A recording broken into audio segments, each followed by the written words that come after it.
La niebla vino de las tierras arrasadas, del mundo aniquilado. Es fría, tiene la consistencia pegajosa de las telas que tejen las arañas, pero se desarman en nuestros dedos cuando las tocamos. Algunas tuvieron reacciones en la piel, picazón, dolores fuertes. Una cierva la piel le cambió de color. No la vimos más. Nos cuesta respirar. Hace días que las indignas aumentamos los sacrificios, porque las elegidas interpretaron las señales de nuestro Dios y las iluminadas anunciaron que sin fe no hay amparo. Las iluminadas anticipan las catástrofes. Son las únicas que pueden conocer el nombre de Dios. Para el resto es impronunciable porque hay que aprender el idioma secreto, que se oculta como una serpiente blanca que se devora a sí misma. Hablarlo es como desgarrarse. Una música hecha de astillas, como guardar alacranes en la boca. Nos cuesta movernos, pero cumplimos con los sacrificios para mitigar el daño de la niebla. Algunas se mortifican con ayunos, otras caminan de rodillas. Lourdes ofreció el padecimiento de sentarse sobre vidrios. El sol parece eclipsado. Su luz no tiene brillo. Los rayos no alumbran. No nos dan calor. Parece que vivimos en una noche perpetua. Sin fe, no hay amparo. Y este es parte del comienzo del libro, el cual hablaremos hoy en esta nueva entrega del Traficantes de Cultura. Nos honra que nos haya aceptado la invitación a conversar la escritora argentina Agustina Basterrica, autora de Las Indignas, libro editado en Chile por Penguin Random House bajo el sello de Alfaguara, y que muy amablemente aceptó la conversación con este podcast. Agustina, muchísimas gracias por aceptar esta invitación. Un placer, muchas gracias a vos por la invitación.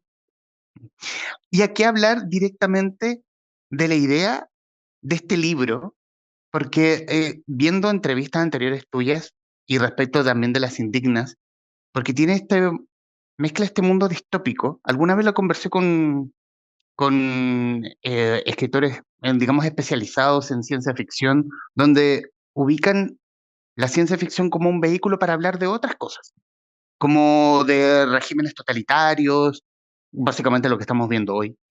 Regímenes totalitarios, mucho machismo, el patriarcado, que es lo que de lo que relata bien en un resumen muy ejecutivo respecto de tu último libro. Hablar de la idea. ¿Cómo, cómo nacen las indignas? Sí, bueno, primero aclarar que para mí cualquier libro, independientemente del género, puede ser ciencia ficción, novela romántica, terror o lo que sea, si es un muy buen libro, siempre va a estar hablando de algo más, ¿no? Siempre va a haber, aparte de la trama, algo por debajo de la trama y los clásicos son clásicos porque debajo de la trama tenés capas y capas y capas de sentido y los puedes leer miles de veces, no sé, Crimen y Castigo, por ejemplo, de Dostoyevsky, o Mrs. Dalloway de Virginia Woolf, o La Metamorfosis de Kafka. Puedes encontrar muchas capas de sentido y puedes hacerte distintas preguntas con cada lectura, ¿no? Y vas a tener muchas respuestas. Entonces, eso es lo que a mí me interesa de los libros, de los buenos libros, de leerlos y eventualmente, si puedo, si llego, escribirlos, ¿no? Si me da. Entonces, eh, por eso es que para mí en un sentido no distingo en géneros, sino que para mí esto es literatura. Entiendo que se compartimenta en géneros o se distingue en géneros, pero para mí todo es literatura y yo leo de todo. Y de hecho, ni Cadáver Exquisito, ni Las Indignas, ni los cuentos, ni la primera novela, que también se podría leer como una distopía, los pensé como distopías. No pensé estoy escribiendo una distopía, sino que son para mí los géneros se hibridan completamente, ¿no? Y de hecho no soy experta en distopías y no soy experta en ciencia ficción y, y bueno, eso por un lado.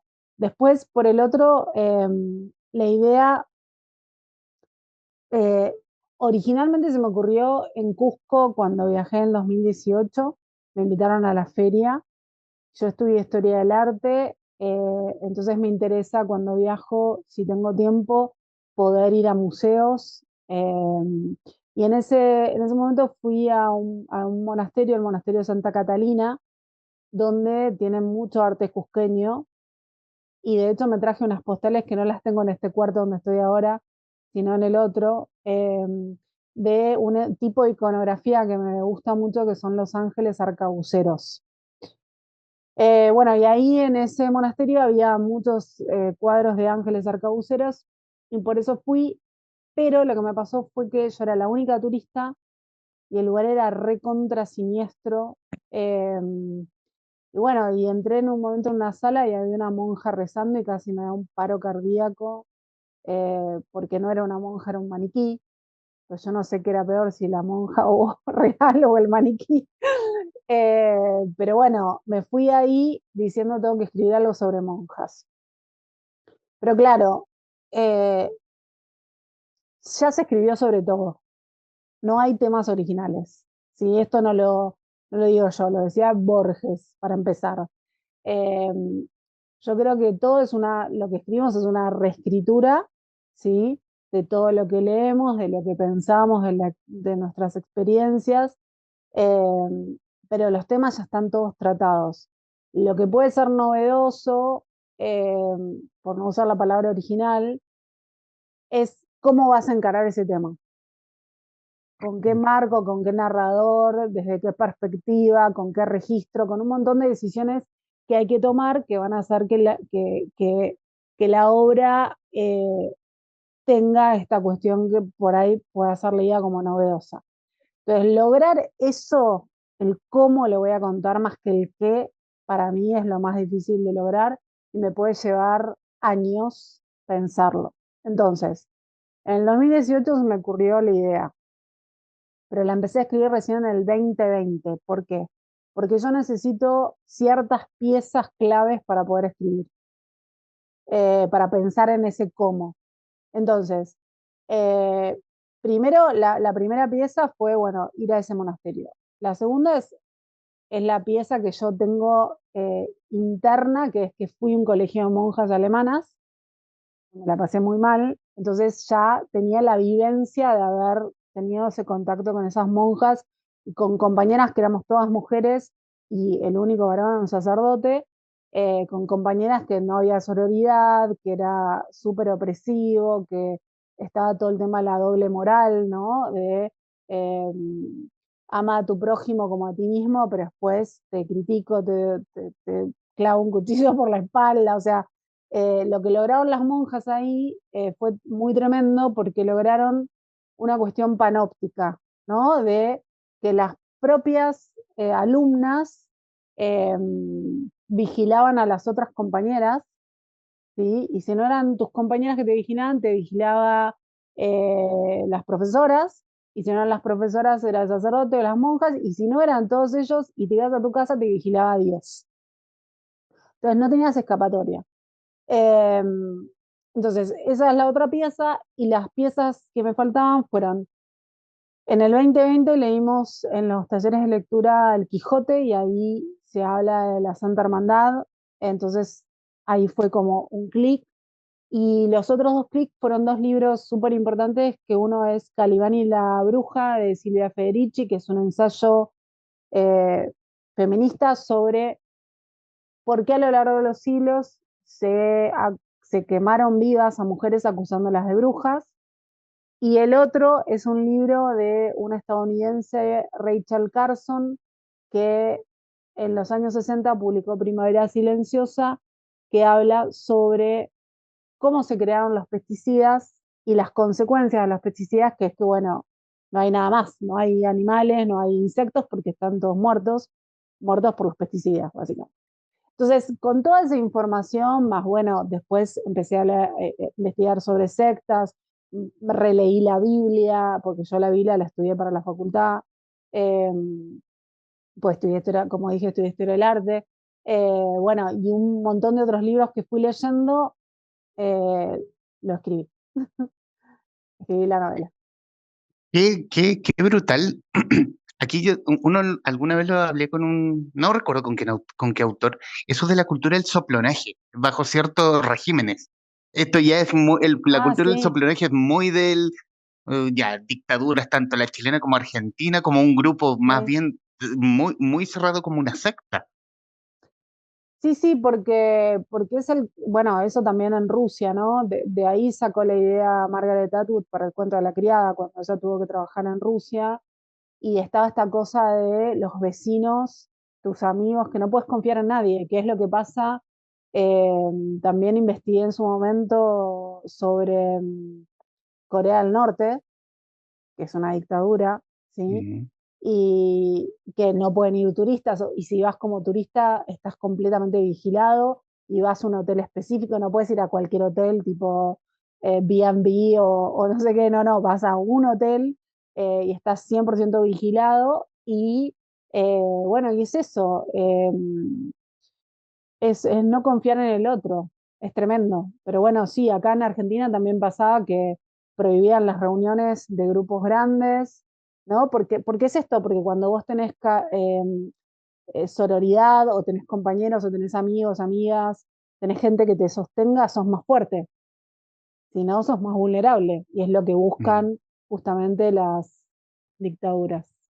Estoy viendo que tengo porque tengo, bueno, es porque Es como, hay un kamikaze, la luz de alguien, Dios, la luz de Dios que... la luz de Dios o un tipo que te tiene la mira acá.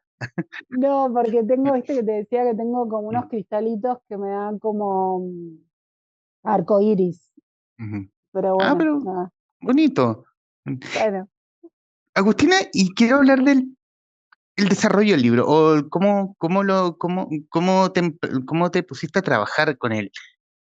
No es una narración, o sea, perdón, no son capítulos.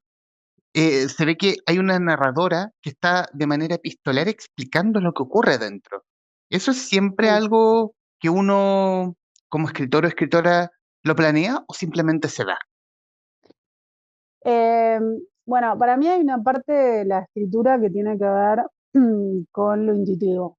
Eh, Ujú, o sea, yo planifico algunas cosas muy básicas, como las líneas básicas, y como te digo, tengo mucha lectura encima y es como buscar las piezas, ¿no? Eh, pero hay otra parte que es intuitiva, que es como que me lanzo y tiene que ver por ahí con alguna imagen o alguna sensación. Y en el caso de las Indignas, tenía como una idea de las monjas, pero todavía no tenía bien en claro el tema de que iba a ser que iba a estar en el mundo, que iban a estar en el mundo arrasado, ¿no? En ujú, principio lo que surgió fue una de las primeras escenas, que en realidad el libro empezaba así, con esa escena, pero después yo lo fui como cambiando, donde están en la capilla de la Ascensión y a las santas menores aparecen con los ojos cosidos, que les empieza a sangrar el ojo. Empezaba con eso, y con él diciendo todas las barbaridades que les dice, ¿no? Ustedes son bla, bla, bla, y que las insulta, que eso a lo largo del libro aparece varias veces. En realidad, el libro empezaba con nos dijo que éramos indignas o algo así, bla, bla, bla, bla, bla. Después eso yo lo fui cambiando por una cuestión de tensión y me parecía más impactante que empezara con la escena de las cucarachas en la almohada y lo fui trabajando todo. Eh, pero tenía solamente esa escena y las primeras versiones eran mucho más poéticas, mucho más herméticas. Por ejemplo, la escena de la niebla que vos leíste, la niebla no estaba al principio en las primeras versiones. Eso lo fui trabajando con mi editora, Magali Echevarne, que lo que me ayudó fue a eh, generar más narración en las partes en las que estaban, sí, como muy poéticas y herméticas. Entonces, por ejemplo, agregué lo de la niebla. Eh, entonces, bueno, empecé con eso y después me empecé a preguntar, bueno, ¿por qué están encerradas? ¿Quién es él? Me empiezo a hacer preguntas y ahí empiezo a construir, ¿no? Y empiezo a entender que, ¿por qué no se escapan de ahí si las tratan tan mal? Entonces ahí empecé a pensar en el mundo arrasado, empecé a pensar en la contaminación. En un principio la contaminación digamos todo lo exterior no lo tenía muy claro, era como el mal, como algo que estaba ahí medio difuso y después lo empecé a pensar. Entonces a partir de que empecé a pensar eso, me puse a pensar, bueno, ¿qué le pasó a ella cuando estaba fuera del monasterio. Entonces ahí apareció la historia de los niños tarántulas.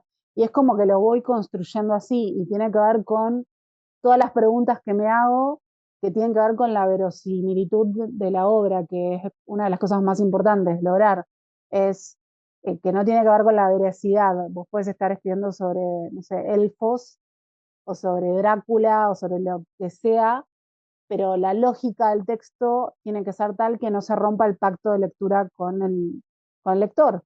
Entonces, si el lector está leyendo y dice, bueno, sí, todo bien, están en un monasterio, pero ¿por qué no salen? ¿No? Y vos no das una explicación sobre eso, o no inferís algo sobre eso, bueno, ahí se va como resquebrajando el pacto de lectura. Me gusta lo que mencionas porque creo yo le pone como un desafío al lector, porque uno tiene esa dualidad. Estas mujeres están locas o, o están viviendo una normalidad demasiado distorsionada que para ellas obviamente es la normalidad.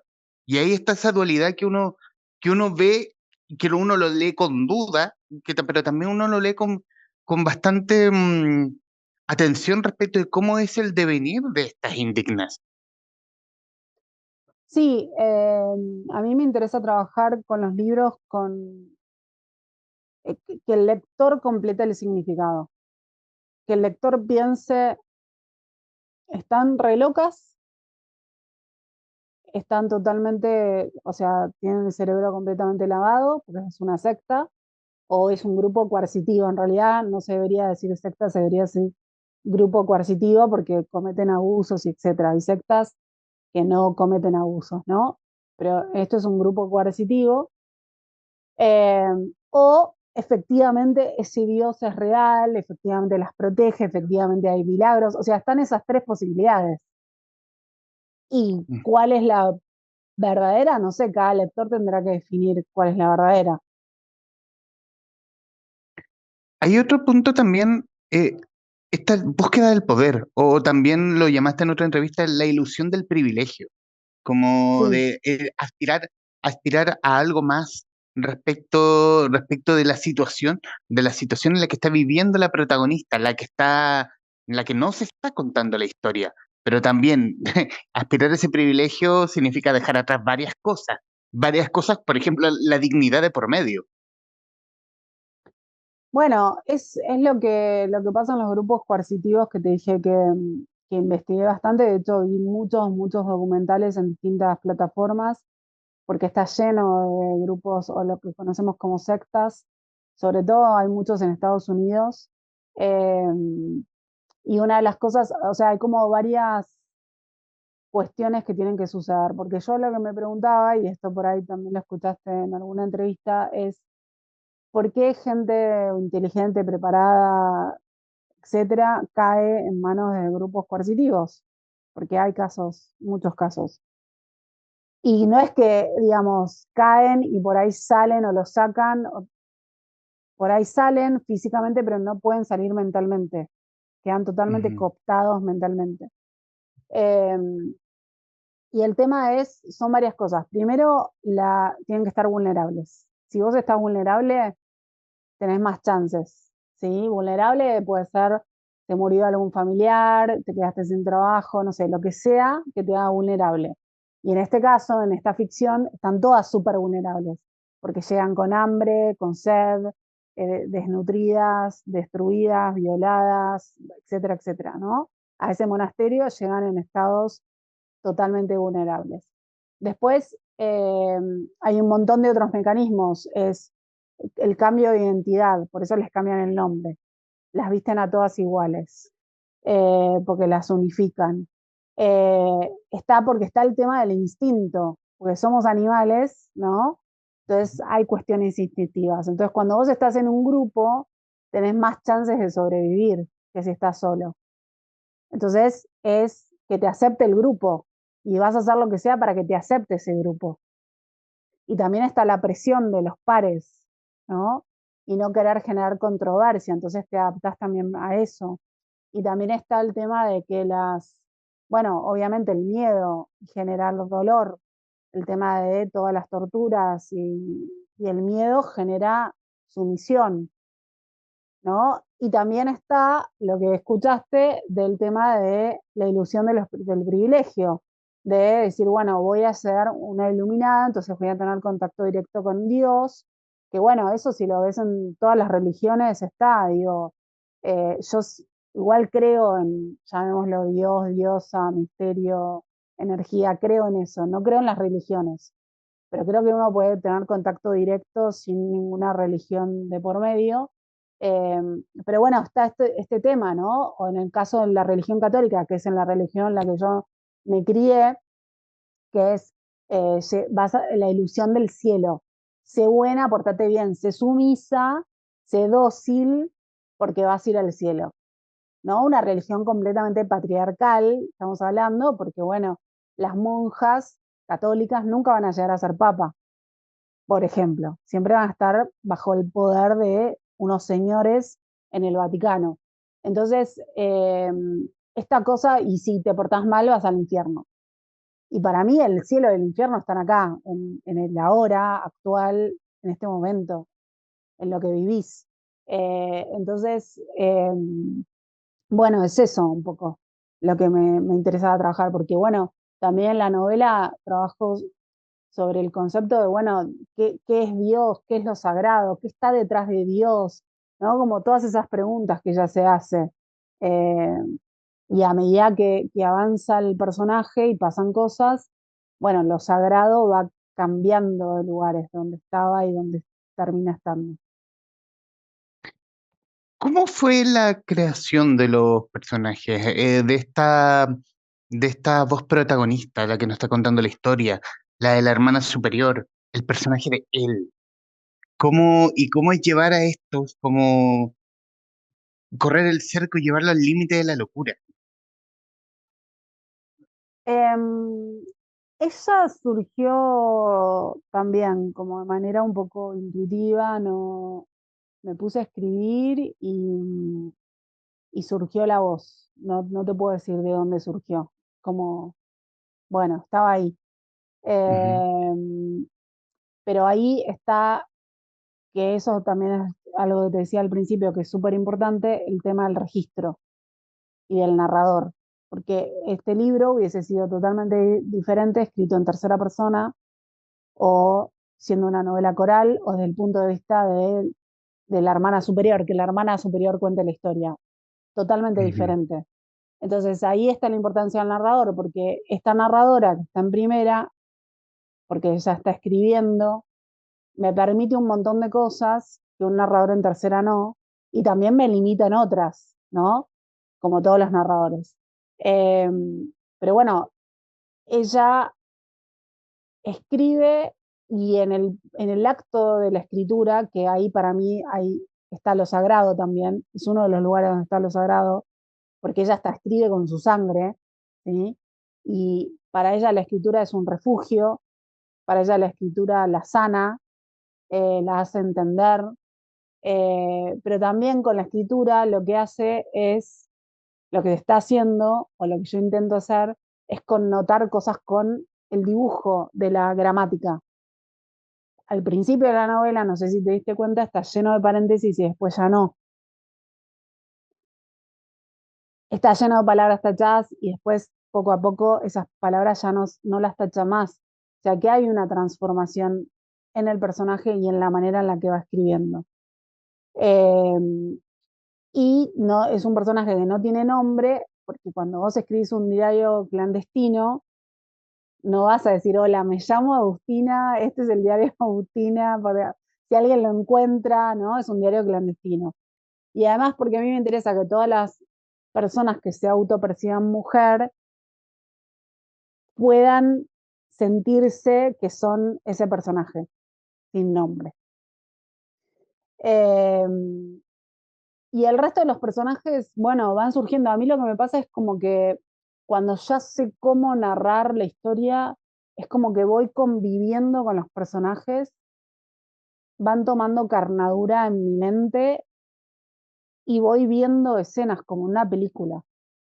Ujú. Después está todo el tema de bajar eso que yo vi en mi cabeza a el papel, que es toda una técnica súper difícil porque una cosa es lo que yo sentí, vi, divagué, digamos, y otra cosa es llevarlo al papel y que no haya, porque para mí también las palabras son sonido, entonces que no se produzcan cacofonías, eh, nada, poder lograr la misma magia que yo vi en mi cabeza en el papel.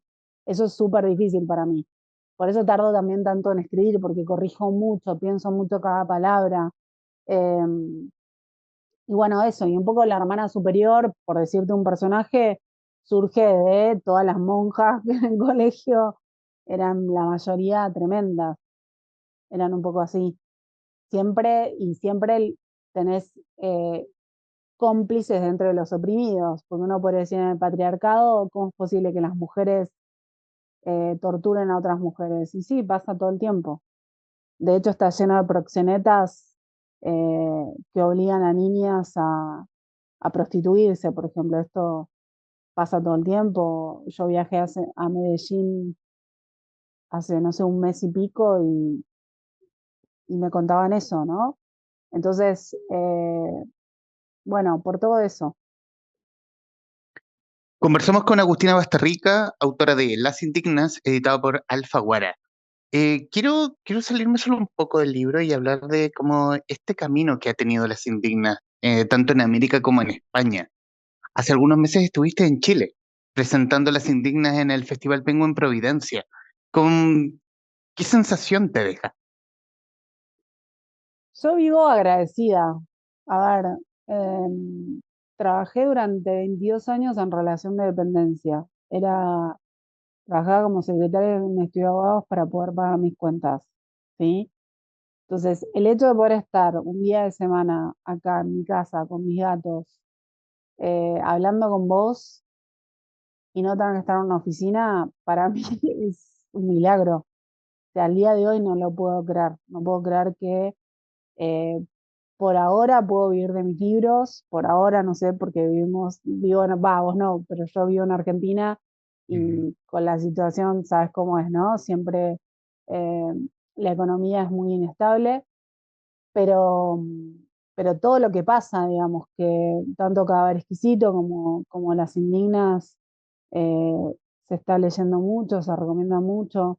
Y por supuesto que un libro siempre puede fallar. Y yo no escribo para que mis libros se vendan o para que ganen premios, sino que trato de escribir lo mejor que puedo escribir en ese momento. Eh, y nada, me parece un privilegio total. Entonces, por eso es que trato dentro de lo posible de viajar, de estar, de conectarme con los lectores, de contestar, de hacer clubes de lectura. Voy a hablar muchas escuelas acá en Argentina. Ya hablé en 93 escuelas en persona y por Zoom, y he hablado con escuelas de España, de Chile creo que no, pero de, no sé, de México, de Venezuela, de un montón de lugares. Eh, y bueno, trato de estar dentro de lo posible porque también es como, bueno, o me dedico solamente a promocionar y a militar mis libros o me dedico a escribir la próxima novela, ¿no? Tengo que ir como equilibrando eso. Pero bueno, vivo agradecida. ¿Y cómo va la próxima novela? ¿Hay próxima novela? Sí, tengo dos ideas. eh, una que la empecé a investigar, pero a veces pasa que, por lo menos me pasa a mí, que empiezo a escribir una obra, por ejemplo, me pasó que en el 2020, antes de escribir a empezar con Las Indignas, empecé una novela que no le encontraba el narrador, que esto es que es Mm. tan importante.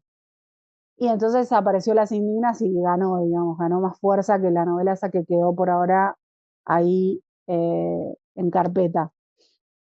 Y ahora tengo dos ideas más que empecé a investigar para una, pero implica releer toda la Divina Comedia, que yo la leí, pero releerla y estudiarla. Eh, pero paré de hacer eso porque se me apareció otra idea que tiene más fuerza, eh, e implica estudiar otras cosas. Entonces estoy estudiando eso para ver si encaro esa otra novela. Pero bueno, sea lo que sea, hay ideas dando vueltas y yo estoy investigando. Y bueno, y cuando sea el momento, me sentaré a escribir como hago siempre.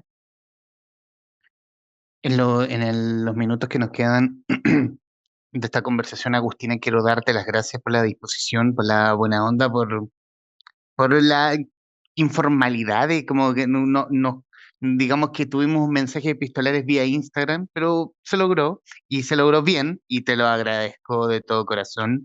Un placer. Recomendarles para quienes nos están viendo o escuchando Las Indignas.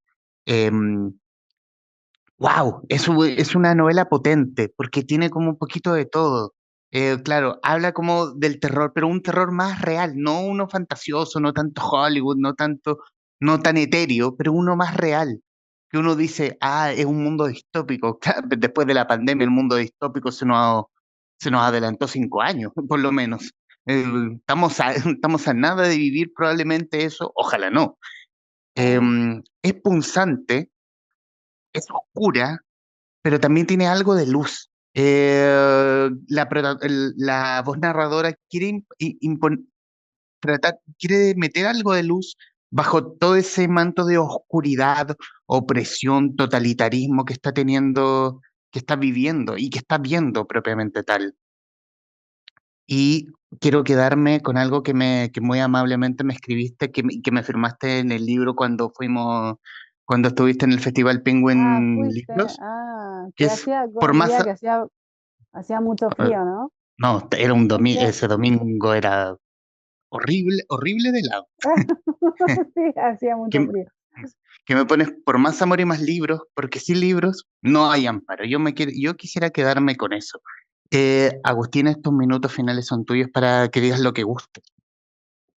Bueno, que muchas gracias, Humberto, por haber leído la obra y por este diálogo, porque justamente lo que a mí me interesa, como te decía, em, es que el lector complete el significado del libro. Entonces me pasa que, por ejemplo, la semana pasada fui a hablar a una escuela y me hicieron una pregunta sobre Cadáver Exquisito que nadie me había hecho. Y eso es alucinante porque yo vengo hablando de Cadáver Exquisito desde el 2018 a esta parte y con, mirá, todas las preguntas que me habrán hecho en entrevistas, club de lectura, escuelas, y una alumna me hizo una pregunta que nunca me habían hecho y eso es lo que me fascina de poder hablar con los lectores, ¿no? Y aparte a mí me obliga a seguir pensando sobre por qué escribí ciertas cosas, ¿no? Sobre los temas que investigo, porque cada libro es una búsqueda, entonces seguir como profundizando en esa búsqueda. Entonces, bueno, gracias por esta oportunidad y ojalá pueda volver a Chile, porque yo ya había viajado a Chile adolescente, pero no me acuerdo nada porque fue un viaje así de descontrol y volví ahora y me encantaría volver. Bueno, obviamente vamos a ser muchos parroquianos que vamos a estar esperando la venida de un nuevo libro o la venida de Agustina Basterrica a conversar de lo que ella guste. Agustina Basterrica, autora de Las Indignas, editada por Alfaguara en conversación con los traficantes de cultura. Mi estimada Agustina, muchísimas gracias. Un placer. A quienes nos están viendo y escuchando, gracias por estar ahí. Adiós.